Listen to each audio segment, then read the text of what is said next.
মাসে আইসো বন্ধু বৈশাখী গান গাইয়া, তুমি জ্যৈষ্ঠ মাসে আইসো বন্ধু আম কাঁঠাল দামে লইয়া, তুমি জ্যৈষ্ঠ মাসে আইসো বন্ধু আম কাঁঠাল দামে লইয়া, বৈশাখ মাসে আইসো বন্ধু বৈশাখী গান গাইয়া, তুমি বৈশাখ মাসে আইসো বন্ধু বৈশাখী গান গাইয়া।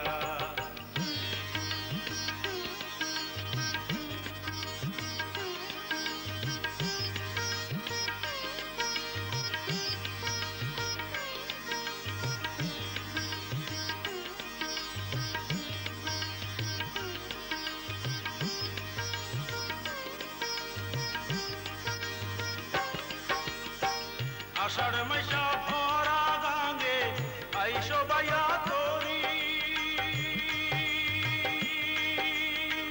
শ্রাবণের ওই ধারার আগে যাইও তুমি ফিরি রে বন্ধু, যাইও তুমি ফিরি, তুমি ভাদর মাসে যাইও বন্ধু তালের পিঠা খাইয়া, তুমি ভাদর মাসে যাইও বন্ধু তালের পিঠা খাইয়া, বৈশাখ মাসে আইসো বন্ধু বৈশাখী গান গাইয়া, তুমি বৈশাখ মাসে আইসো বন্ধু বৈশাখী গান গাইয়া।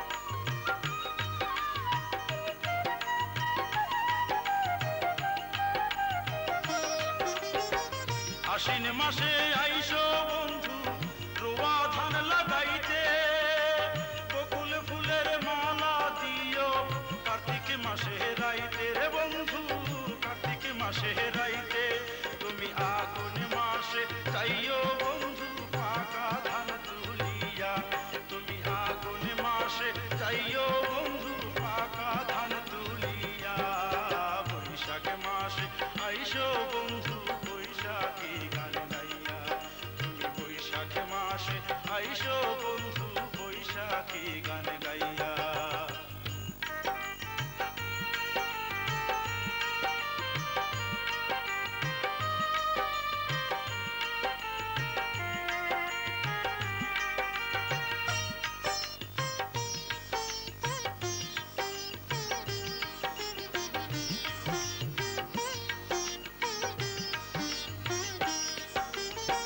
পৌষ মাসে আইসো বন্ধু শীতের পিঠা খাইতে, থাইকো নয়ার দূরে বন্ধু কারণে মাঘের শীতের বন্ধু, কারণে মাঘের শীতে, তুমি ফাগুন মাসে ভ্রমর হইয়া যাইও মধু খাইয়া, তুমি ফাগুন মাসে ভ্রমর হইয়া যাইও মধু খাইয়া, চৈত্র মাসে ঘরের ছাউনি যাইও তুমি ছাইয়া, তুমি বৈশাখ মাসে আইসো বন্ধু বৈশাখী গান গাইয়া, তুমি বৈশাখ মাসে আইসো বন্ধু বৈশাখী গান গাইয়া, তুমি বৈশাখ মাসে আইসো বন্ধু বৈশাখী গান গাইয়া। আসতে এত দেরি করলে? মাত্র 1 ঘন্টা দেরি। অপেক্ষার প্রহর কত দীর্ঘ হয় জানো? 1 ঘন্টা তো না, 1 বছর পার করে এলে। বছর তো সত্যি সত্যি পার হয়ে এলো। চৈত্রের আজকে কত তারিখ খেয়াল আছে? আরে তাই তো, নতুন বছর চলেই এলো। এই পয়লা বৈশাখ কি করবে এবার? সকালে লাল পাড়ি সাদা শাড়ি পরে রমনা বটমূলে যাব রবীন্দ্রসঙ্গীত শুনতে। তুমি কি করবে? আমিও যাব। জানো, পয়লা বৈশাখে পান্তা খাওয়া একদিনের বাঙালিদের আমার একদম ভালো লাগে না। সারা বছর বাঙালি সংস্কৃতি এদের থেকে কত দূরে থাকে ভাবতেও পারবে না। এই চল আমরা নেক্সট মান্থের ফার্স্ট উইকে একটা গর্জিয়াস ফ্যাশন শোর আয়োজন করি। ইয়েস, এবার আমরা এমন ফ্যাশন শো করব সব ওয়েস্টার্ন ড্রেস থাকবে। ঠিকই বলেছিস, ঠিক বলেছিস। Listen friends, please don't disturb. তোমাদের জন্য দারুণ ইন্টারেস্টিং মেসেজ নিয়ে এসেছি। What interesting? Yes, I am sure তোমরা এনজয় করবেই। ওকে, বলো কি ইন্টারেস্টিং নিউজ নিয়ে এসেছো?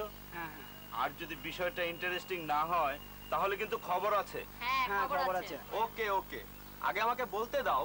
বল। ইউ নো দ্যাট আগামী 14 April Pohela Boishakh. Is it? Yes. আচ্ছা, পহেলা বৈশাখ মানে বাংলা বছরের বিগিনিং ডে? ইয়েস, দারুণ ইন্টারেস্টিং ডে। Really colourful. গত বছর আমরা ভীষণ এনজয় করেছি। এবার আমরা এমন প্রোগ্রাম করব যে সবাই চমকে যাবে। হ্যাঁ, যে যাই করো না কেন, পহেলা বৈশাখের সকালে পান্তা কিন্তু চাই। পান্তা ওয়াটার উইথ রাইস, ও দারুণ, ভীষণ মজা হবে। আর বলো কাঁচামরিচ দিয়ে পান্তা ভাত, ও। মিলি, তোর শাড়ি আছে তো? না তো। তাহলে চল, আজই কটা শাড়ি কিনতে হবে। কিন্তু আমি তো শাড়ি পরে কমফর্ট ফিল করি না। আরে বাবা, তাতে কি হয়েছে, আমি শিখিয়ে দেব। ঠিক বলেছিস। ওরা পরবে শাড়ি আর আমরা পরবো পাজামা, পাঞ্জাবি, কোটি। ওদিন আমরা খাঁটি বাঙালি হয়ে যাব। এত ভোরে আমার ঘুম ভাঙে না। এই, তুই একটা রিং করিস, সবাই একসঙ্গে যাব। কোথায় যাবে বাবারা? চাচা, চাচা, হ্যাঁ। এবার আমরা বেঙ্গলি নিউ ইয়ার ডে মানে পহেলা বৈশাখ খুব ধুমধাম করে উদযাপন করব। হ্যাঁ, আচ্ছা, ওরা পরবে শাড়ি আর আমরা পরবো পাজামা, পাঞ্জাবি, কোটি। ওদিন আমরা খাঁটি বাঙালি হয়ে যাব। আচ্ছা। ওই দিন হোল ডে আমরা সবাই বাঙালির মতো চলবো, বাঙালির মতো কথা বলবো। একদিনের জন্য বাঙালি? একদিনের বাঙালি হয়ে লাভ কি? সারা বছর, সারা জীবনের মতো বাঙালি হওয়ার চেষ্টা করো। বিদেশি ধার করার সংস্কৃতিতে একটা চাকচিক্য আছে, কিন্তু গৌরবের কিছু নেই। তোমাদের সবাই কি বলছি, নিজেদের দেশকে ভালোবাসতে শিখো।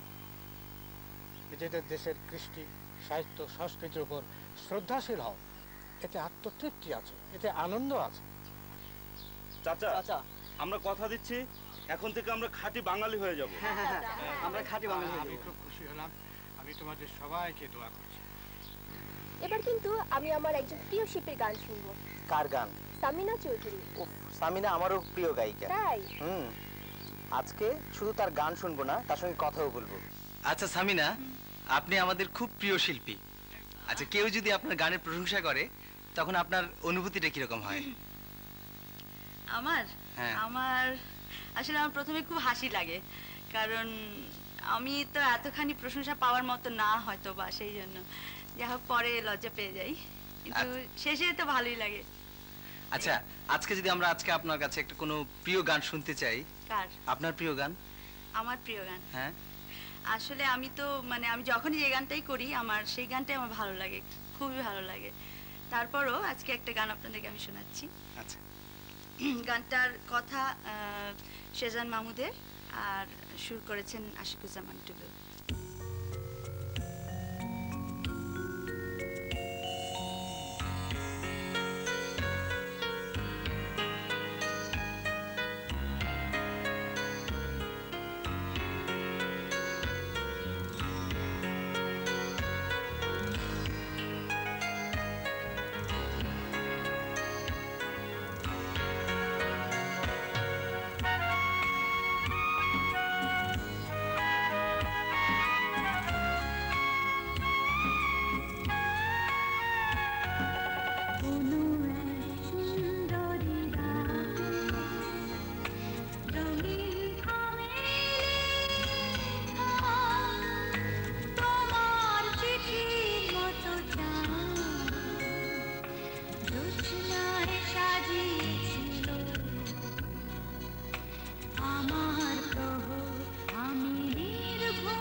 আমাদের আজকের অনুষ্ঠানের সফল তরুণ বিজ্ঞাপন চিত্র নির্মাতা অসীম সেনগুপ্ত।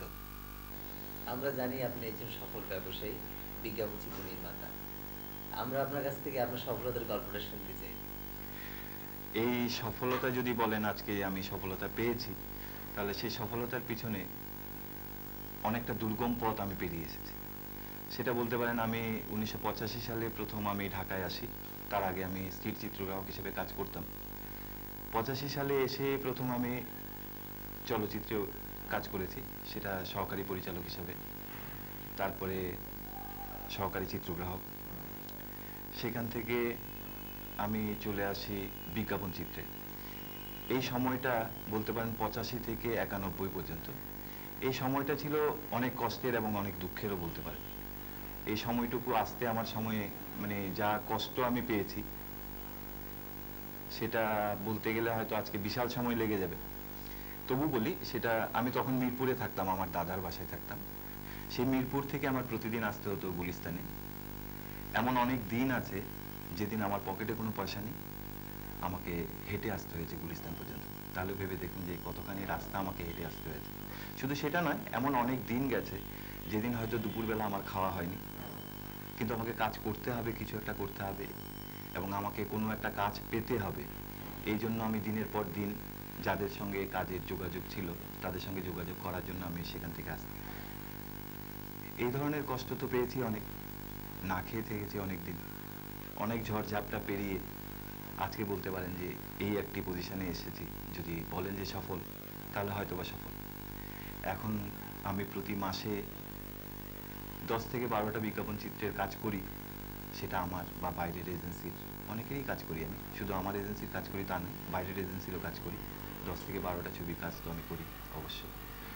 আজকে যে প্রতিষ্ঠানটি আমি করেছি সেই প্রতিষ্ঠানে প্রায় 10 থেকে 12 জন কর্মী কাজ করেন এখানে, এবং এই কর্মীরা প্রত্যেকেরই সংসার চলছে এই প্রতিষ্ঠানের মাধ্যমে।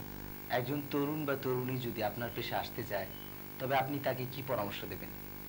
তাকে পরামর্শ দেব অবশ্যই সে আসুক।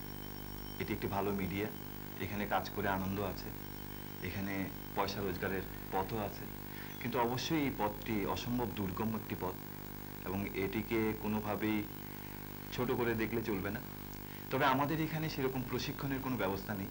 এই প্রশিক্ষণটি আছে এখানে কাছাকাছি, যদি বলতে চান ভারতের পুনাতে আছে।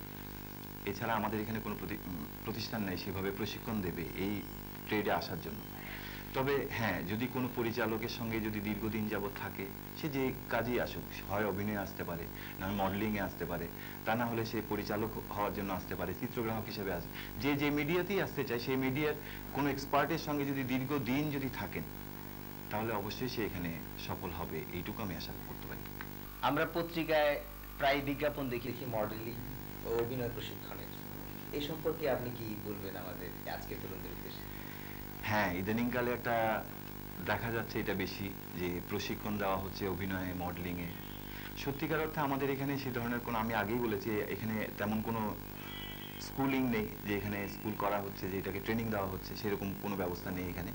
তবে কিছু এক্সপার্ট তো অবশ্যই আছেন, কিন্তু এক্সপার্ট ছাড়াও যেগুলো হচ্ছে তাদের নাম ভাঙিয়ে অনেকেই বিজ্ঞাপনগুলো প্রচার করছে, এবং তাতে হচ্ছে কি দূর দূরান্ত থেকে অনেক ছেলে মেয়েরা আসছে এখানে এই মডেলিং করার উদ্দেশ্যে আসছে বা অভিনয় করার জন্য আসতেছে, তাতে প্রতারিত হচ্ছে অনেক বেশি।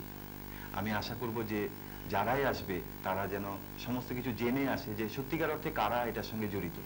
যদি প্রশিক্ষণপ্রাপ্ত সেরকম এক্সপার্ট কোনো লোক যদি একটা প্রতিষ্ঠানের মধ্যে থাকে, হয়তো বা তারা কিছু শিখতে পারবে, কিন্তু অধিকাংশ ক্ষেত্রে দেখা যাচ্ছে যে সেই ধরনের কোনো কিছুই নেই, কিন্তু তাদের নাম ভাঙিয়ে বিভিন্ন ধরনের কাজগুলো হচ্ছে এবং তাতে প্রতারিত হচ্ছে 90% ছেলে মেয়ে প্রতারিত হচ্ছে। আমি আশা করব যে যারা আসবে তারা যেন অবশ্যই সমস্ত কিছু জেনে তারপরে যেন আসে। আপনাকে ধন্যবাদ। আপনাকেও ধন্যবাদ।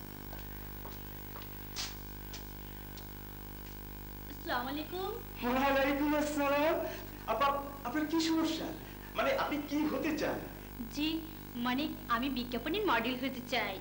মডেল হতে চান? কোনো সমস্যা নেই, আপনি ঠিক জায়গাতেই এসেছেন। চলুন চলুন, আমার সাথে চলুন, আসুন আসুন আসুন আসুন আসুন। ইনি হচ্ছেন আমাদের ডিরেক্টর স্যার। ওয়ালাইকুম আসসালাম। তা কি ব্যাপার? আমি বিজ্ঞাপনের মডেল হতে ও বিজ্ঞাপনের মডেল হতে চাই, খুব ভালো কথা। তা একবার যখন এখানে এসে পড়েছেন, মনে করেন আপনি আগামী 15 দিনের ভিতর এই দেশের একটা নামী মডেল হয়ে গেছে। সত্যি বলছেন? সত্যি মানে? আমি মডেল হতে পারবো তো? আরে পারবেন না মানে? আপনি হচ্ছেন মেঘে ঢাকা তারা, আপনি নিজেই জানেন না কত প্রতিভা আপনার ভিতরে উকি ঝুঁকি পাচ্ছে। তাই ক্যামেরাম্যান স্যার, ফিল্ম ভরা আছে, রাইট স্ট্যান্ড বাই, মেকআপম্যান বসে শুধু আপনার অপেক্ষা স্যার। ফটো সেশন বাইকটা দিকে আসেন। তাকান হাসেন। বাহ, এবার একটু ঘুরেন। কি হচ্ছে স্যার? স্যার ভিতরে, স্যার ভিতরে নিয়ে যাবো না। সরি স্যার, বলেন না স্যার। আসেন ম্যাডাম, আসেন প্লিজ। যাবো? স্যার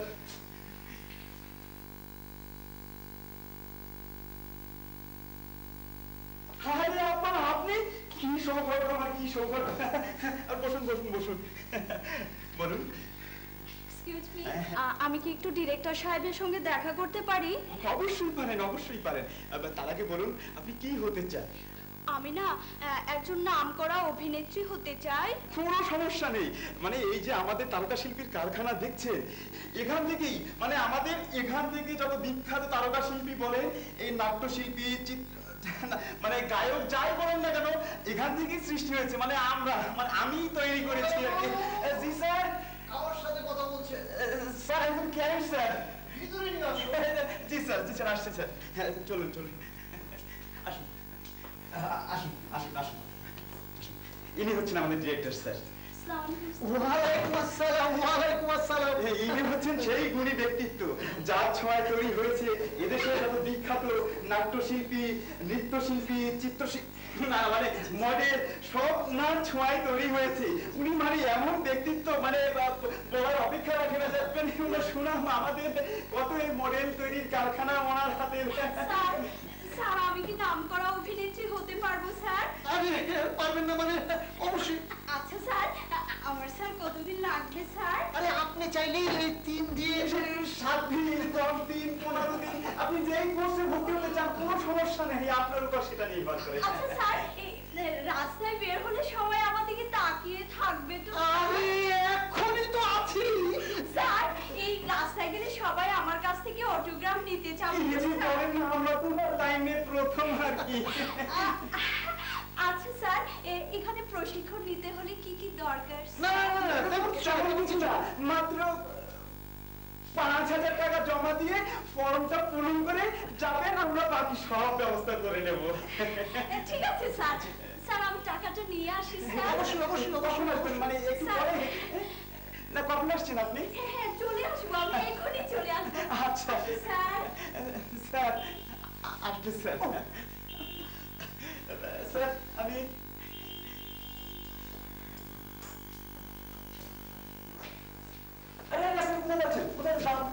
আমরা একটু ডিরেক্টর সাহেবের সঙ্গে দেখা করতে চাই। ও স্যারের সাথে দেখা করবেন? আপনি ভিতরে যান, আর আপনি এখানটায় বসুন। কি বলছেন আপনি? আমার স্ত্রী ভেতরে যাবে আর আমি এখানে বসে থাকবো? তুমি একটু বসোই না এখানে। তুমি চুপ করো, চলো ভেতরে। আপা তো মডেল, আপনি ভিতরে যাবেন না? ভীষণ ব্যস্ত।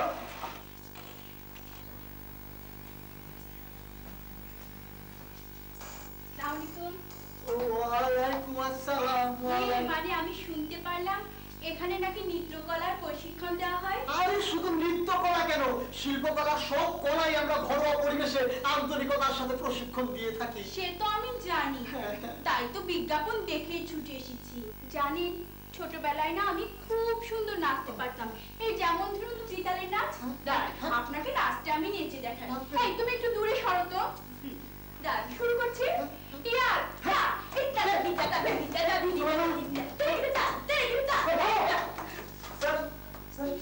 যেখানে সেখানে শুধু এই চিতালের নাচ। উনি কে? উনি আমার হাজবেন্ড। হাজবেন্ড? তো সুন্দর হাজবেন্ড। আপনি cameraman please please please please থামুন থামুন থামুন। মডেল হবেন আমার স্ত্রী আর আপনার ছবি তুলছেন আমার? আরে আপনার কত সুন্দর, আপনাকে তো আমরা খুঁজতেছিলাম এতদিন। হ্যাঁ, আপনাকে আমি আমার পরবর্তী নাটকের হিরো বানাবো। না, বোম্বে পাঠাবো। হ্যাঁ থামুন থামুন থামুন, আপনি তো অনেক কিছু পারেন, আমাকে বোম্বে পাঠাবেন, তাহলে আপনি এখানে বসে আছেন কেন? যত সব ফান্ডের দাও। এই চলো। আজ তুমি বুঝছো না, এত বড় একটা সুযোগ সুযোগ হাতছাড়া করো না। চলো না। আরে ভাই আপনি আব্বা একটু আপনাকে একটা কথা বলি, এভাবে লোক ঠকিয়ে পয়সা রোজগার না করে সবভাবে রোজগার করার চেষ্টা করুন, তাতে আপনারও লাভ, এই সমাজেরও লাভ। চলো।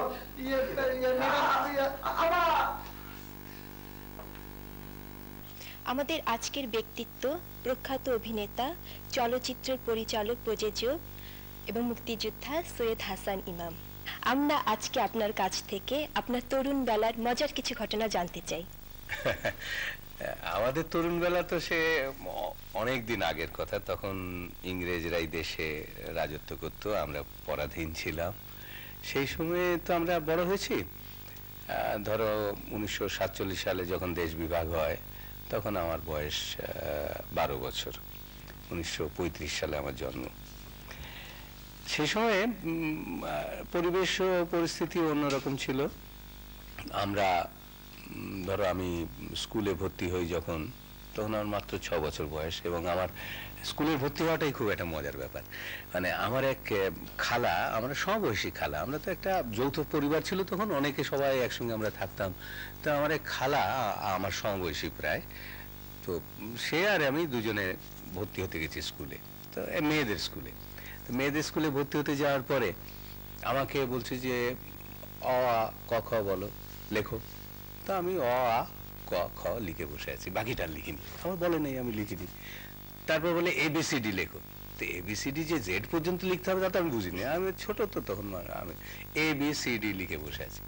তো হেডমিস্ট্রেস এসে আমাকে বললো যে ওকে ক্লাস 1-এ নেওয়া যাবে, আর আমার খালাকে বললো যে ক্লাস 2-তে নেওয়া যাবে। তা আমি তখন গম্ভীর হয়ে বললাম মেয়েদের স্কুলে আমি পড়বো না। তো আমাকে তখন কান্নাকাটি শুরু করলাম, মেয়েদের স্কুলে পড়বো না। তখন টাউন স্কুল, ছেলেদের স্কুল, সেখানে নিয়ে গেল। নিয়ে যাওয়ার পরে সেখানে ক্লাস 3 থেকে ছিল, জেলা স্কুলে তখন ক্লাস 1-2 থাকতো না। তো বেনিবাবু বলে একবার তো হেডমাস্টার ছিলেন, তার কাছে নিয়ে গেলেন আমার গার্জেন যিনি, তিনি নিয়ে গেলেন। নিয়ে যাওয়ার পর দাঁড়িয়ে বলেন যা ক্লাস 3-তে যে বসে যা। তা আমি ক্লাস 3-তে বসে গেলাম, আর আমার খালা যে ক্লাস 2-তে বসে গেল। এইরকম মজার ঘটনা দিয়ে আমার স্কুলে ভর্তি হলাম। তারপরে আরো কত মজার ঘটনা, বাড়ির যৌথ পরিবারে থাকলে কত রকম। আমরা প্রায় 15-20 জন একসঙ্গে স্কুলে যেতাম, এক বাড়ির থেকে, আমরা সব এক পরিবারের মধ্যে ছিলাম। সেই সময় ছোটবেলায় পুলিশের লাঠি খেলাম প্রথম, তখন 1946 সাল। মোটে স্কুলে ভর্তি হয়েছি, 1 বছর পড়েছি বা 2 বছর হবে বোধহয়, সেকেন্ড মানে ক্লাস 4-এ উঠেছি এরকম। তো হঠাৎ যখন সেই নেতাজি সুভাষ বোস, তখন দ্বিতীয় মহাযুদ্ধ শেষ হয়েছে, নেতাজি সুভাষ বোসকে অ্যারেস্ট করতে পারেনি, কিন্তু তার সঙ্গে যারা ইন্ডিয়ান ন্যাশনাল আর্মিতে ছিল তাদেরকে অ্যারেস্ট করেছে। সেই লালকেল্লাতে তাদের বিচার হচ্ছে, ইংরেজরা বিচার করছে। তা আমরা সব জায়গায় সেই কর্নেল রশিদ আলী ছিলেন, কর্নেল ধিলেন ছিলেন, কর্নেল শাহনওয়াজ ছিলেন, এসব সুভাষ বসুর সঙ্গে যারা ছিলেন তাদের বিচার হচ্ছে। তো রশিদ আলীর বিচার হচ্ছে ফাঁসি হয়ে যাবে, দেশদ্রোহিতা, রাষ্ট্রদ্রোহিতা, ইংরেজের বিরুদ্ধে যুদ্ধ করেছে, এইসব। তো সবাই সারা ভারতবর্ষে তখন আন্দোলন শুরু হল, তখন তো দেশ ভাগ হয়নি। তা আমরাও বর্ধমানে সব মানি না করে রাস্তায় বেরোলাম, আর লাঠি খেলাম প্রথম সেই 1946 সালে। এই যে লাঠি খেলাম, এই রাস্তায় বেরোলাম, এই আন্দোলনে এখনো আছি, এইভাবেই চলে যাচ্ছে। এবার আপনি আজকে আমাদের তরুণদের উদ্দেশ্যে দয়া করে কিছু বলেন। এই যে বলছিলাম যে এই দেশটা খুব দুর্ভাগা দেশ, তো আমাদের দেশটা অনেক আন্দোলন করেছে, মানুষ অনেক রক্ত দিয়েছে, ইংরেজের বিরুদ্ধে আন্দোলন করেছে, পাকিস্তানের বিরুদ্ধে আন্দোলন করেছে, এর আগে মোগল পাঠানদের বিরুদ্ধে আন্দোলন করেছে, তার আগে বর্গীদের বিরুদ্ধে, অত্যাচারের বিরুদ্ধে তারা লড়েছে। কত মানে আমরা যুদ্ধ করেছি, এই দেশের মানুষ করেছে, কিন্তু দেশের মানুষের কোনো উপকার একদিন হলো না, মানুষের বঞ্চনার কোনো শেষ হলো না। আমরা মুক্তিযুদ্ধ করলাম, 30 লক্ষ মানুষ জান দিলাম, এত নারীরা নির্যাতিত হলো, এত শিশু কিশোররা কি মুক্তিযুদ্ধ করেছে তোমরা যদি শোনো, সেসব গল্প তো বলার সময় নেই। কিশোর, আমার একটি বালুরঘাট ক্যাম্পে গিয়েছিলাম 71 সালে মুক্তিযুদ্ধের সময়। আমাকে একটি ছেলেকে, জলিল, এখন যে আওয়ামী লীগের নেতা বা তো নওগাঁর, সে তখন ক্যাম্পের ইনচার্জ, সে আমাকে বললো হাসান ভাই এই ছেলেটাকে একটু দেখে রাখেন তো। রাত্রে তার কথা বলল। সেই ছেলে, সে মুক্তিযুদ্ধের সময় সে ট্রেনিং ক্যাম্প নিচ্ছে, মাত্র তখন ক্লাস 10-এ পড়ে বোধহয় ছেলেটি। সে তার বাড়ি বর্ডারের কাছে, বালুরঘাটে, সে ইন্ডিয়ান বর্ডারে ওখানে ক্যাম্প হয়েছে, আমাদের ওখানে ট্রেনিং নিচ্ছে। সে ভিতরে যাবে একটা রেকি করতে, মানে দেখতে যে কিভাবে অপারেশন করা যাবে। তো 6টা ছেলেকে পাঠিয়েছে, ও তার বাড়ির ঠিকানা দিয়ে দিয়েছিল তার মায়ের কাছে, যে যারা ওঠে, যারা দিন হয়ে গেলে যেন তারা ওখানে আশ্রয় নেয়। সেখানে আশ্রয় নিয়েছিল। তো তার বাবা সে পাকিস্তানি সেনাবাহিনীকে খবর দিয়ে দিয়েছিল, আর এই 6টি ছেলেকে ওদের বাড়ির উঠানে পাকিস্তান সেনাবাহিনী এসে মেরে ফেলে। তা আমাদের ক্যাম্পে সিদ্ধান্ত হলো যে ওর বাবাকে শাস্তি দিতে হবে, তার প্রাণদণ্ড ঘোষণা করা হলো। এবং এই ছেলেটি নিজে জোর করে যে তার মায়ের সামনে যে বাবাকে প্রাণদণ্ড দান করে, গুলি করে ব্রাশ ফায়ারে।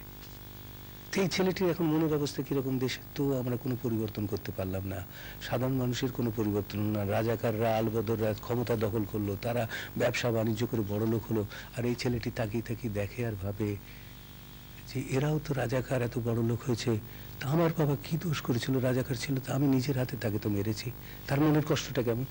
তো এই কিশোরদের আমার বলার উদ্দেশ্য যে আমরা যে মুক্তিযুদ্ধ করেছিলাম, দেশটাকে যে গড়ার চেষ্টা করেছিলাম, এখন বলে আমাদের ছেলেরা নাকি ড্রাগ অ্যাডিক্টেড হয়ে যায়, হাইজ্যাকার হয়ে যায়, মাস্তান হয়ে যায়, সন্ত্রাসী হয়ে যায়। বড় কষ্ট লাগে। মনে হয় যে এই ছেলেগুলোকে যদি আবার ফিরিয়ে এনে আমরা সেই মুক্তিযুদ্ধের সময়ের মতন যদি উদ্বুদ্ধ করতে পারতাম, দেশের মানুষগুলোকে আবার একটু যেন ভালো খাওয়া, একটু পড়াশোনা, একটু আলো, অন্ধকারের দিকে না যায়। দেখো আজকে এই শিখা অনির্বাণ জ্বালিয়েছে একদল লোক, তারা সেই পাকিস্তানপন্থীরা, তারা বলছে যে এটা হিন্দু পূজার মতন, এটা এই পূজা করছে। পূজা কি? আমরা তো আগুন জ্বালিয়ে ভাত খাই, আগুন রান্না করি। তাহলে তাদেরকে বলি যে তোমরা আর রান্না করা খাবার খেও না, আগুন যখন হিন্দু, আগুন যখন ধর্ম অন্য বিধর্মী, তখন তোমরা রান্না করো না, চুলো জ্বালিও না, তোমরা মানে কাঁচা খাও। আর আমরা যারা এটা বিশ্বাস করি না, মনে করি সমস্ত কিছুই মানুষের অধিকার আছে, আগুন থাক, প্রদীপ থাক, যাই কিছু, এটার কোনো ধর্ম নাই। এখন তরুণদের কাছে এটি অনেক গভীর কথা বলে ফেলছিলাম। আসল কথা হচ্ছে যে জীবনটা তো তাদের, আমাদের তো শেষ হয়ে এলো। তাদের জীবনটা তারা কিভাবে গড়তে চায়, কিভাবে তাদের মা বাপকে তারা দেখতে চায়, তাদের শেষ জীবন মা বাপের কিভাবে কাটুক তারা চায়, সেইভাবে তারা যেন একটু চিন্তা করে এই গরিব দুস্থ দেশটার প্রতি নজর দেয়।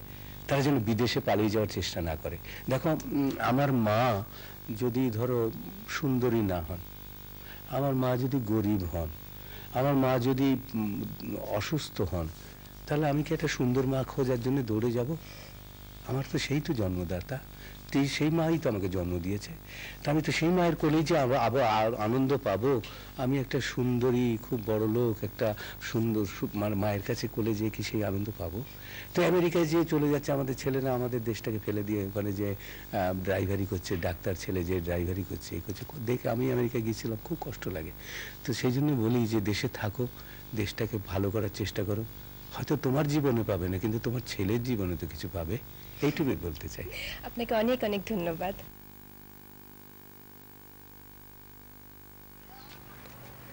আমার কি ইচ্ছে করে জানো? কি ইচ্ছে করে? আমার যদি ক্ষমতা থাকতো তবে পৃথিবীটাকে বদলে দিতাম, তৈরি করতাম একটা সুন্দর পৃথিবী, যা কিছু খারাপ সব কিছু অদৃশ্য করে দিতাম। তুমি জাদুকর হলে নিশ্চয়ই পারতে। জাদুকররা জাদু করে কি সুন্দর সবকিছু বদলে দেয়।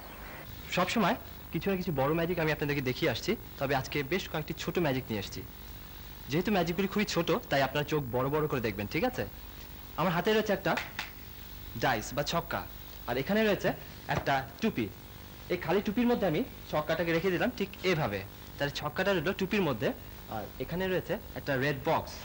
এই বক্সের দুইটা কম্পার্টমেন্ট রয়েছে, একটা হচ্ছে লেফট সাইড আর একটা হচ্ছে রাইট সাইড, দুইটা কম্পার্টমেন্ট। এবার ছক্কাটাকে নিয়ে আমি রেখে দিচ্ছি এই ডান দিকের কম্পার্টমেন্টে, ঠিক আছে? লক্ষ্য রাখবেন ছক্কাটা হচ্ছে এদিকের কম্পার্টমেন্ট। এদিক বন্ধ করে দিলাম, ছক্কাটা এখন এখানেই আছে, বন্ধ করে দিলাম। লক্ষ্য রাখবেন ছক্কাটা এদিকে। এবার ধীরে ধীরে বক্সটাকে উল্টে দিচ্ছি, তাহলে ছক্কাটা রইল এদিকে, তাই না? এবার ম্যাজিক দিলেই এটা উধাও হয়ে যাবে। দেখুন, গো। হ্যাঁ, ছক্কাটা এখানে নেই, ভ্যানিশ হয়ে গেছে। আপনারা ভাবছেন এদিকে না? আচ্ছা ঠিক আছে, দেখুন এদিকেও দেখাচ্ছি, ছক্কাটা এদিকেও নেই।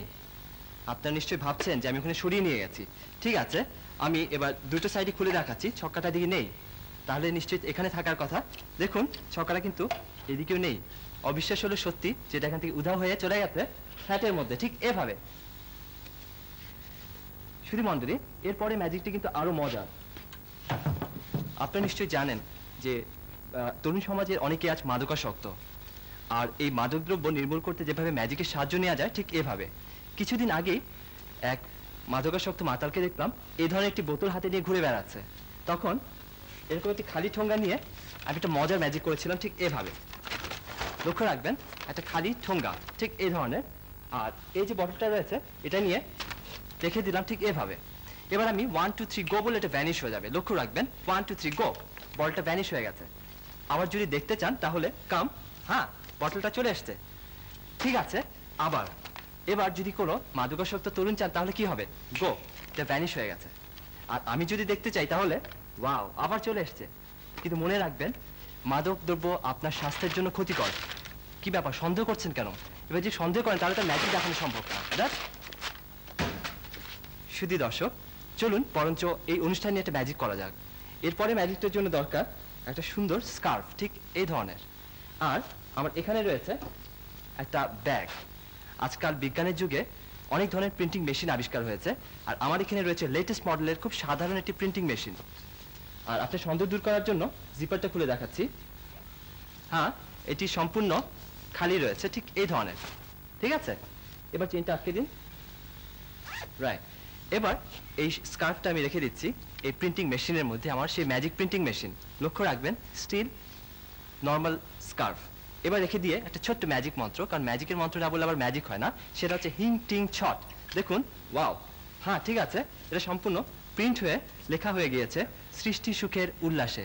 আজ এ পর্যন্তই, ধন্যবাদ। আমাদের অনুষ্ঠানে এসেছেন দুজন তরুণ কার্টুনিস্ট, আমরা তাদের সঙ্গে কথা বলবো। তার আগে ওনাদের সঙ্গে পরিচিত হয়ে নেই। আমার ডান পাশে আছেন তারিকুল ইসলাম শান্ত, ওনার পাশে আছেন রাসেল আহমেদ। শিল্পকলার অনেক মাধ্যম থাকতে কার্টুনকে কেন বেছে নিলেন? আমি গল্প, কবিতা, ছড়া এসবও লিখি, তারপরও কার্টুন মাধ্যমটিকে বেছে নিলাম। কারণ হচ্ছে বাংলাদেশে কার্টুনিস্টের সংখ্যা কম। তাছাড়া সোজা কথায় বলতে গেলে আঁকতে ভালো লাগে, তাই অনেকটা সৃষ্টি সুখের উল্লাসে। আচ্ছা, সমাজ সংস্কারের ক্ষেত্রে কার্টুন কোনো ভূমিকা রাখে কি? ভূমিকা অবশ্যই রাখে। প্রত্যেক কার্টুনিস্টই দুটো উদ্দেশ্য বা লক্ষ্য সামনে রেখে কার্টুন আঁকেন। এক নম্বর হচ্ছে ওই মানুষকে এন্টারটেনমেন্ট বা আনন্দ দেওয়া, আর দ্বিতীয় উদ্দেশ্য হচ্ছে বিভিন্ন সামাজিক, অর্থনৈতিক, রাজনৈতিক সমস্যা বা অসঙ্গতি তুলে ধরা। দুটো ব্যাপারই সমাজের ক্ষেত্রে ভূমিকা রাখে। মানুষকে আনন্দ দেওয়া যেমন গুরুত্বপূর্ণ, সামাজিক অসঙ্গতি তুলে ধরাও সমান গুরুত্বপূর্ণ। আচ্ছা, আমার প্রশ্ন রাসেল আহমেদকে, যে তরুণেরা কার্টুন আঁকতে গিয়ে কি কি সমস্যায় পড়তে পারে? অনেক সমস্যা পড়তে পারে। তার মধ্যে প্রধান যে সমস্যা সেটা হচ্ছে তারা যখন আঁকা শুরু করে তখন ছাপানোর কোনো পত্রিকা তারা পায় না। আমাদের দেশে হাতে গোনা দু একটা কার্টুন পত্রিকা আছে, কিন্তু সেখানেও নতুন মানে ছাপানো খুব কঠিন। আচ্ছা, আর জাতীয় যে দৈনিকগুলি আছে সেখানেও যারা সাধারণত নাম করা বা বিখ্যাত তাদেরটা ছাপানো হয়। আর কার্টুন আঁকার পরেও যদি আমরা বই ছাপাতে চাই সেক্ষেত্রে প্রকাশকরা বই ছাপাতে চায় না। আচ্ছা, আর তাছাড়া ধরেন যারা তরুণ তাদের মানে কোনো প্রদর্শনী করা তো আরো অসম্ভব। ও আচ্ছা, এবার আমার প্রশ্ন তারিকুল ইসলাম, যে কার্টুন আর কমিক্সের মধ্যে পার্থক্যটা কি? পার্থক্য অনেকটা গল্প আর কবিতার মতো। আচ্ছা, কার্টুন হচ্ছে কোনো বিষয় বা সমস্যাকে ওই ব্যঙ্গাত্মকভাবে উপস্থাপন করা। সেখানে কার্টুন একটি ফ্রেমে হতে পারে, একাধিক হতে পারে, সংলাপ থাকতে পারে, নাও পারে। কিন্তু কমিক্সে একটি কাহিনী অবশ্যই থাকবে, কাহিনী বা গল্প অবশ্যই থাকবে, সংলাপ থাকবে, একাধিক চরিত্র থাকবে, কিংবা একটি চরিত্র থাকতে পারে, কিন্তু কাহিনী অবশ্যই থাকবে। আচ্ছা, আমার আরেকটা প্রশ্ন, সেটা হচ্ছে কার্টুন আঁকতে গিয়ে আপনারা খ্যাতিমান লোকদেরকে বিকৃত করেন কেন? চেহারাটাকে আপনারা খ্যাতিমান মানেই তো সবার পরিচিত। আচ্ছা, মানুষ খ্যাতিমানদের পত্রিকা খুললেই দেখতে পারে, টিভিতে দেখে, পরিচিত ফেস, এতে মানে প্রত্যেকদিন দেখে, কোনো বিশেষত্ব খুঁজে পায় না, নতুনত্ব নাই। আচ্ছা, এই জন্য আমরা মানে খ্যাতিমানদের চেহারাটাকে একটু বিকৃতি করে দেই, কিংবা ব্যঙ্গাত্মকভাবে উপস্থাপন করি, এতে মানে মানুষ একটু নতুনত্ব খুঁজে পায়, একটু বিশেষত্ব পায়, আনন্দ পায়। আচ্ছা, কার্টুন আঁকতে গিয়ে কোনো বিড়ম্বনায় পড়েছেন এরকম? বিড়ম্বনা ঠিক না, তবে বিব্রতকর অবস্থায় পড়েছি। কিরকম? কারণ অনেকে মনে করেন যে কার্টুনিস্ট মানেই সে কমেডিয়ান। আচ্ছা, সে মজার মজার কার্টুন আঁকে, সে অনেকটা কমেডিয়ানের মতো হবে। তো অনেকের সাথে পরিচয় হয়, সে যখন দেখে যে এই ভদ্রলোক কার্টুনিস্ট, তখন সে মিলাতে পারে না, সে অবাক হয়। তখন তার সামনে দাঁড়িয়ে আমার বিব্রত লাগে যে মনে হয় কার্টুনিস্ট না হয়ে কমেডিয়ান হলে উনি খুশি হতেন। আচ্ছা, চেহারাটাকে ওইভাবে কল্পনা করে নেয় মানুষরা। আচ্ছা, এবার আমার প্রশ্ন রাসেল আহমেদকে, যে কার্টুন একে আপনি কার্টুনকে কি পেশা হিসেবে নিয়েছেন নাকি না শৌখিনভাবেই কার্টুন আঁকেন? আসলে এদেশে কার্টুনকে পেশা হিসেবে না খুব কঠিন। যারা ইতিমধ্যে বিখ্যাত হয়ে গেছেন তারাও পারেন নাই সবাই। আর আমার তো প্রশ্ন ওঠে না। তবে আমি আঁকা যখন শুরু করেছি তখন একটা মানে শখের বসে এঁকেছি, এখনো সেটাই আছে। আচ্ছা, এই মুহূর্তে আমরা যদি একটা মজার কার্টুন আঁকতে বলি, আপনারা কি এঁকে দেখাতে পারবেন আমাদেরকে? চেষ্টা করব। আচ্ছা ঠিক আছে, তাহলে দেখি আমরা।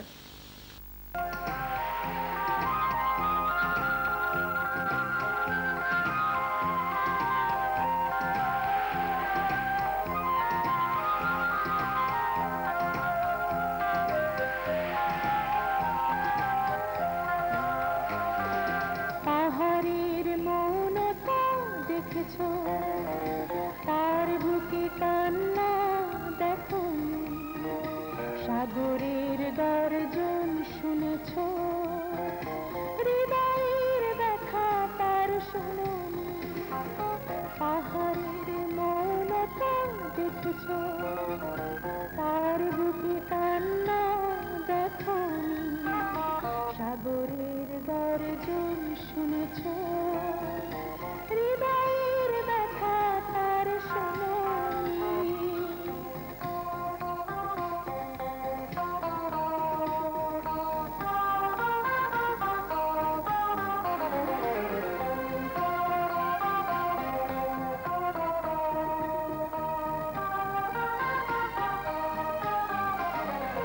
নীরব আকাশে তারার হাসি, নিশিরাত গুনগুনে বাজে বাঁশি। নীরব আকাশে তারার হাসি, নিশিরাত গুনগুনে বাজে বাঁশি। তারার হাসিতে আছে জ্বালার আগুন, বাঁশির সুরে আছে বিদায় ফাগুন। সে কথা কখনো কেউ বোঝেনি। পাহাড়ের মৌনতা দেখেছো, তার বুকে কান্না দেখো, সাগরের গর্জন শুনেছো, হৃদয়ের ব্যথা তার শুনুনি।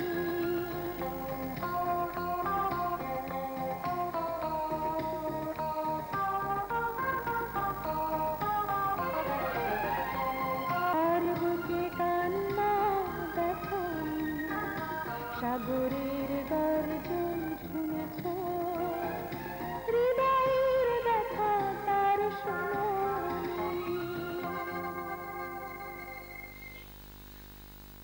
আচ্ছা, আপনারা কি আঁকলেন দেখি তো আমরা। আপনি একটু বলে দেবেন কি আমাদের, কি এঁকেছেন আপনি? আমি এঁকেছি একজন হাইজাকার, আচ্ছা, সে পথচারীকে টাকা চাচ্ছে। আচ্ছা, তারপর হাইজাকার না, পথচারীকে টাকা চাচ্ছে। হ্যাঁ, তারপরে পথচারী ঘুরে ছুট লাগাচ্ছে। আচ্ছা, কিন্তু ছুট লাগিয়ে তার উপায় নেই, পিছনে ম্যানহোল ছিল, ম্যানহোলে পড়ে গেছে। আচ্ছা, তারপর হাইজাকার ঘুরে এদিকে আসছে, পরে ওই ভদ্রলোক ম্যানহোল থেকে উঠছেন। আচ্ছা, ম্যানহোল থেকে উঠে এই লোকটাকে, ভদ্রলোককে দেখে হাইজাকারই এখন ভয় পাচ্ছে। আচ্ছা, তাকে একটা ভূতের মতো দেখাচ্ছে। আচ্ছা, খুব মজার একটা ব্যাপার। হ্যাঁ, আর আর আপনি কি এঁকেছেন রাসেল আহমেদ? আমি যেটা এঁকেছি সেটা হচ্ছে যে এক ওঝা, আচ্ছা, তিনি সাপে খেলা দেখাচ্ছিলেন। আচ্ছা, তো পাশ দিয়ে এক লোক যাচ্ছিলেন, যিনি হাতের ট্রানজিস্টর ছিল হাতে না? ছিল। আচ্ছা, তাতে যে সুর বেরোচ্ছে, তাতে এই সাপটা তার এই লোকের পেছনে চলে গেছে। আচ্ছা, আপনাদেরকে ধন্যবাদ। আপনাদের সঙ্গে কথা বলে খুব ভালো লাগলো, এবং আপনাদের কার্টুন আঁকা দেখেও আমাদের খুব ভালো লেগেছে। আপনাদেরকে ধন্যবাদ। শুধু দর্শক মণ্ডলী, আর কয়েকদিন পরেই শুরু হচ্ছে 1404 সাল। নতুন বছর আপনাদের সবার জীবনে বয়ে আনুক সুখ, সমৃদ্ধি। বাংলা নববর্ষের আগাম শুভেচ্ছা জানিয়ে শেষ করছি আমাদের আজকের অনুষ্ঠান।